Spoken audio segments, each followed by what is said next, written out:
हमारे चैनल ताबीर नामा में खुश आमदीद। अस्सलाम अलैकुम। हज़रत किरमानी रहमतुल्लाह अलैही ने फरमाया है कि अगर कोई शख्स ख्वाब में देखे कि हिरन को पकड़ा है तो दलील है कि खूबसूरत कनीज हासिल कर लेगा। अगर उसने देखा है कि इसने हिरन के गिले को काटा है तो दलील है कि दोशीज़ा दुख्तर हासिल होगी। और अगर देखे कि हिरन का पीछे से गला काटा है तो दलील है कि कनीज के साथ खिलाफ शरीयत जिमा करेगा। और अगर देखे कि हिरन का चमड़ा उतारा है तो दलील है कि गरीब औरत के साथ बया कर लेगा। और अगर देखे कि हिरन का चमड़ा खाया है तो दलील है कि इसको खूबसूरत औरत मिलेगी।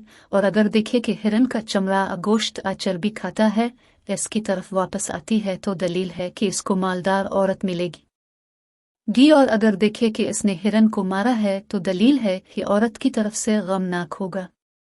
हज़रत इब्न सरीन रहमतुल्लाह ताला अलैही ने फरमाया है कि अगर देखे कि हिरन के पीछे गए और उसको घेर लिया है तो दलील है कि दोशीज़ा औरत कनीज हासिल करेगा।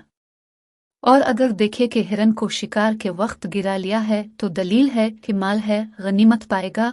और अगर देखे कि हिरन घर में मर गया है तो दलील है कि औरत की तरफ से इसको गम व अंदो पहुंचेगा। और अगर देखे कि हिरन को पत्थर तीर से मारा है तो दलील है कि नालायक बात कहेगा। हज़रत जाबिर ने फरमाया है कि अगर ख्वाब में देखे कि हाथ से हिरन को पकड़ा है इसको किसी ने दिया है तो इस अमल की दलील है कि इसको कनीज से फर्जंद हासिल होगा। वीडियो को आखिर तक देखने के लिए बहुत शुक्रिया। चैनल को सब्सक्राइब करें, हमारी वीडियोस को लाइक करें और कमेंट बॉक्स में अपने आरा का इजहार करें। शुक्रिया।